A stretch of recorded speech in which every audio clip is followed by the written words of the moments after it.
Assalamualaikum warahmatullahi wabarakatuh. Innal hamdalillah nahmaduhu wa nasta'inuhu wa nasta'firuhu wa na'udzu billahi min sururi anfusina wa min sayyiati a'malina. May yahdihillahu fala mudhillalah wa may yudlilhu fala hadiyalah. Ashhadu an la ilaha illallah wahdahu la syarikalah wa ashhadu anna Muhammadan abduhu wa rasuluh, amma ba'du. Para pemirsa siaran kuliah Ramadan yang dirahmati oleh Allah SWT,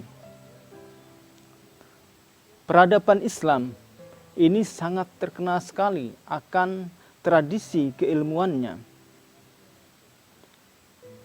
Bukti nyata ini terlihat dari banyaknya tulisan-tulisan karya ulama-ulama dan ilmuwan-ilmuwan muslim. Bukan hanya masalah sokofah yang melahirkan karya-karya fenomenal di bidang akidah, tafsir, hadis, fikih, usul fikih, dan lain-lain. Di bidang keilmuan pun banyak sekali melahirkan karya-karya monumental di bidang astronomi, kedokteran, pertanian, teknologi, dan lain sebagainya. Pada masa kejayaan Islam, semangat literasi umat Islam itu sangat tinggi sekali. Koleksi-koleksi hasil-hasil tulisan para ulama, para ilmuwan muslim ini didokumentasikan dengan baik melalui tulisan-tulisan, buku-buku atau kitab-kitab. Kitab-kitab karangan para ulama, para ilmuwan muslim, ditambah lagi dengan terjemahan-terjemahan yang mereka lakukan, ini dikumpulkan dalam perpustakaan-perpustakaan yang tersebar di seluruh penjuru negeri-negeri kaum muslimin. Para pemirsa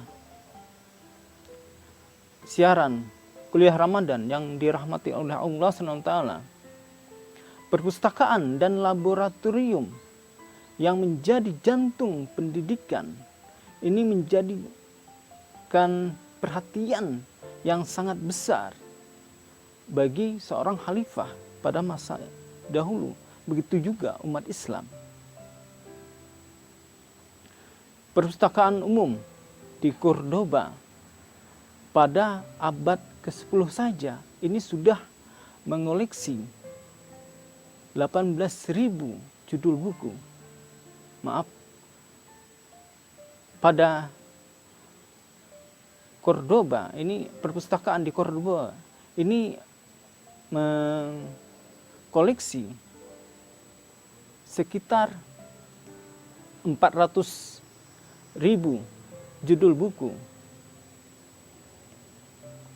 Padahal menurut catatan ensiklopedia dari Katolik Ensiklopedia bahwa perpustakaan gereja Canterbury yang merupakan perpustakaan Masehi paling lengkap itu hanya mencatatkan koleksi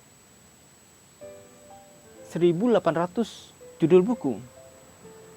Itu belum sebanding jika dibandingkan dengan perpustakaan Al-Hikmah di Kairo yang mempunyai koleksi 2 juta judul buku.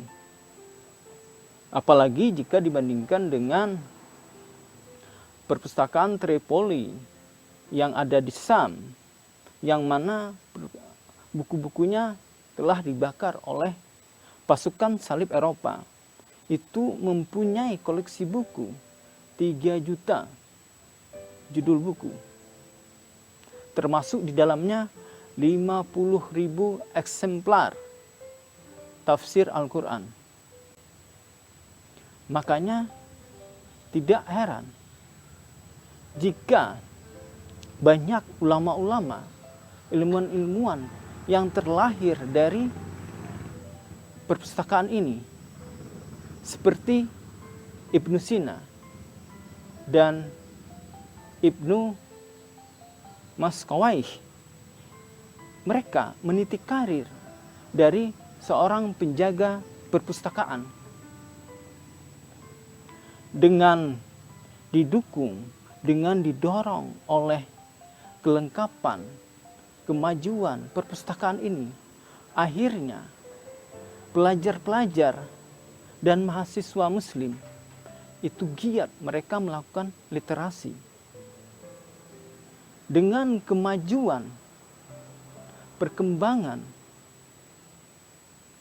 ilmu pengetahuan, dengan didukung dengan pembelajaran, fasilitas yang memadai dan baik, maka wajar akhirnya terlahir ilmuwan-ilmuwan yang mumpuni, ulama-ulama yang handal. Dan tidak jarang terlahir ulama-ulama yang piawai dalam ilmu pengetahuan dan teknologi. Para pemirsa kuliah Ramadan yang dirahmati oleh Allah SWT, kita tentu mengenal dengan Al-Khawarizmi. Beliau disebut-sebut sebagai penemu salah satu cabang ilmu matematika, yaitu algoritma. Algoritma ini diambil dari nama beliau. Pengaruh dari buku-buku beliau ini sangat luar biasa sekali di dalam bidang ilmu matematika, astronomi maupun geografi. Pada awal abad ke-12, buku-buku beliau ini diterjemahkan ke dalam bahasa Latin. Bahkan buku-buku beliau ini yang sudah diterjemahkan ini dijadikan rujukan, pegangan dasar oleh universitas-universitas di Eropa sampai abad ke-16. Itulah luar biasa sekali. Bahkan kitab beliau yang berjudul Surat Al-Ar yang memuat peta-peta dunia yang sekarang mungkin bisa disebut sebagai atlas. Nah, ini diterjemahkan ke dalam bahasa Inggris. Ada lagi ilmuwan muslim,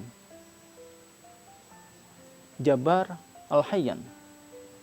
Beliau dikenal akan keahliannya di bidang kimia, terutama masalah bahan-bahan metal, bahan-bahan non-metal, dan masalah penguraian zat kimia. Buku beliau Al-Kimiyai ini diterjemahkan ke dalam bahasa Inggris oleh para ilmuwan-ilmuwan barat.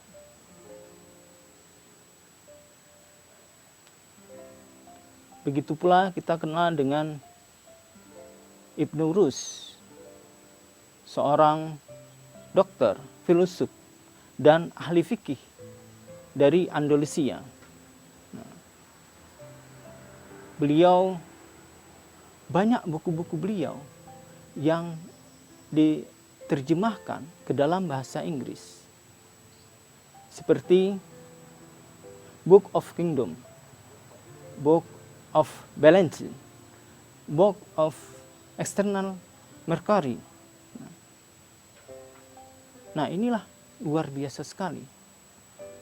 Ada lagi yang kita kenal dengan Ibnu Sina, seorang dokter yang oleh Barat dikenal atau menyebutnya adalah Avicenna.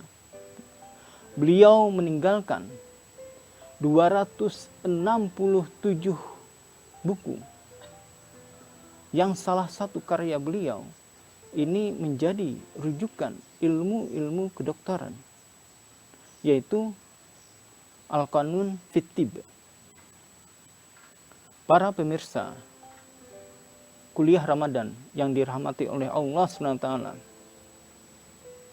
demikianlah bagaimana semangatnya para generasi-generasi Islam zaman dulu untuk menjadi umat yang maju.